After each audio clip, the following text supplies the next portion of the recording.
Pag-usapan natin ngayon ang isang makabuluhang desisyon ng Supreme Court na tumatalakay sa estafa through falsification of commercial document, kung saan ang isang profesional ay nakonvict dahil sa paggamit ng falsified bank encashment slips para mag-withdraw ng malaking halaga ng pera. Ano ang mga legal na prinsipyo na ginamit ng korte? At paano ito na-i-apply sa ebidensya? I-breakdown po natin ito. Ako po si Atty. Claribel Lucila at ipapaliwanag ko ang batas ng malinaw, simple, totoo at para sa lahat.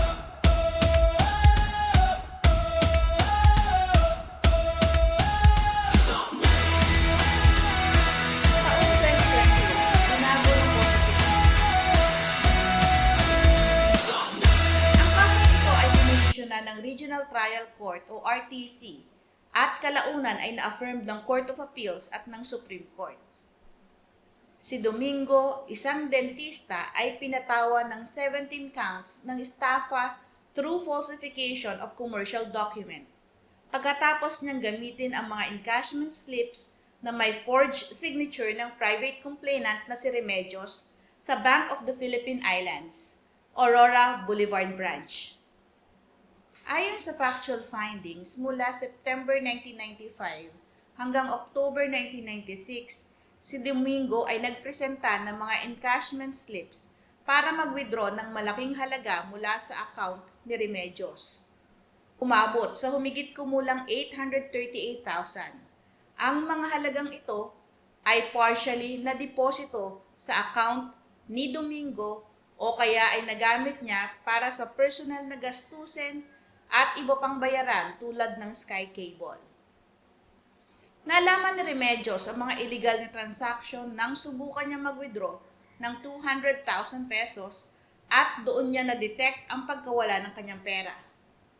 Ang RTC ay nag-consolidate ng 17 counts at hinatulan si Domingo na guilty beyond reasonable doubt sa lahat ng counts ng estafa through falsification of commercial document. Bilang hatol, ipinataw ang mga sentensya mula prisyon koreksyonal hanggang presyon mayor sa bawat count. At inutos din ang pagbabayad ng civil indemnity. Ang Court of Appeals ay nag-affirm ng desisyon. Batay sa konklusyon na si Domingo ang pangunahing nakinabang sa mga transaksyon at wala ring sapat na ebidensya na ang bank tellers o iba pang staff ng bangko ang may motibo o ginawang inside job. Sa kanyang apela sa Supreme Court, sinabi ni Domingo na mali ang pag-a-appreciate ng ebidensya ng RTC at ng Court of Appeals. Mali din umano ang aplikasyon ng substantive at procedural law sa pagpapasya ng desisyon ng RTC at CA. Ngunit ano nga ba ang falsification of commercial documents? Sa ilalim ng Article 172 ng Revised Penal Code, ang sinumang isang pribadong individual at may ginawa siyang akto ng falsification.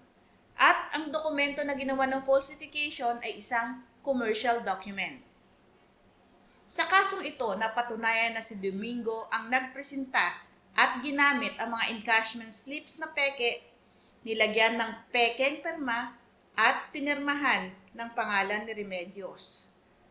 Samantalang ang estafa as a complex crime naman ay kung ang falsification ng isang document ay ginamit bilang necessary means upang makapag-defraud ng pera o pag-aari ng ibang tao.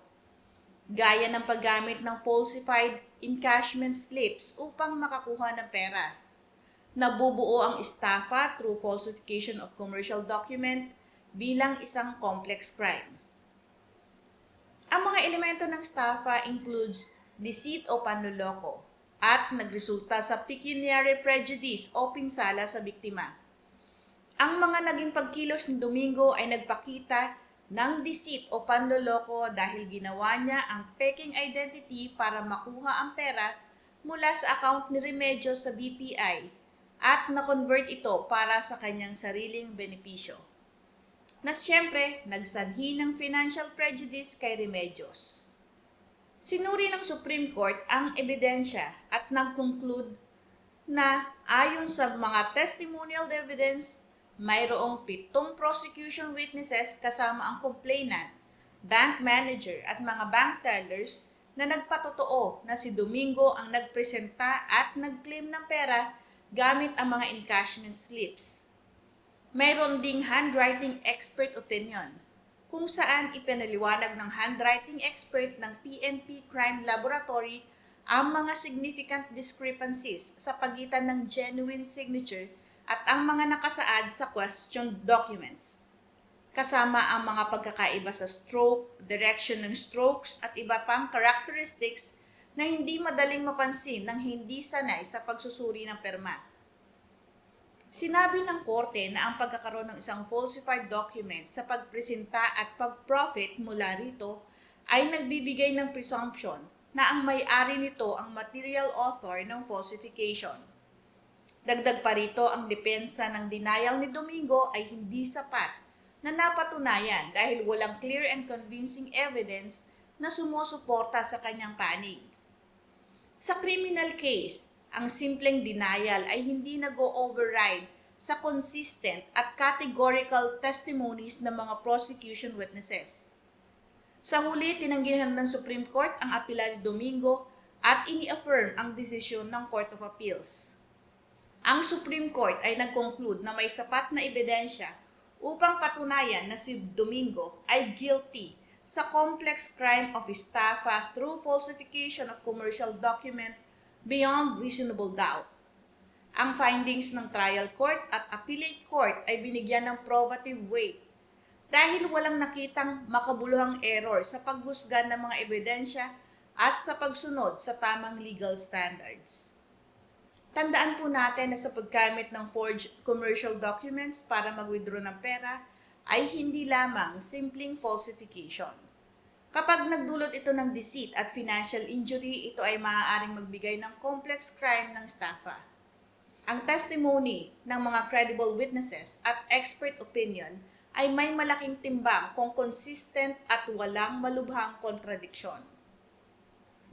Ang simpleng denial naman ng akusado ay hindi sapat para labanan ang credible and affirmative testimonies ng multiple witnesses. Kung gusto nyo mas maintindihan ang legal concepts tulad ng estafa, falsification at kung paano ito nai-apply sa aktual na kaso, like at subscribe para sa iba pang legal breakdowns. Salamat po sa panonood. Patuloy po kayong manood, magtanong at matuto ng tungkol sa batas. Magandang araw po, ako si Attorney Claribel Lucila.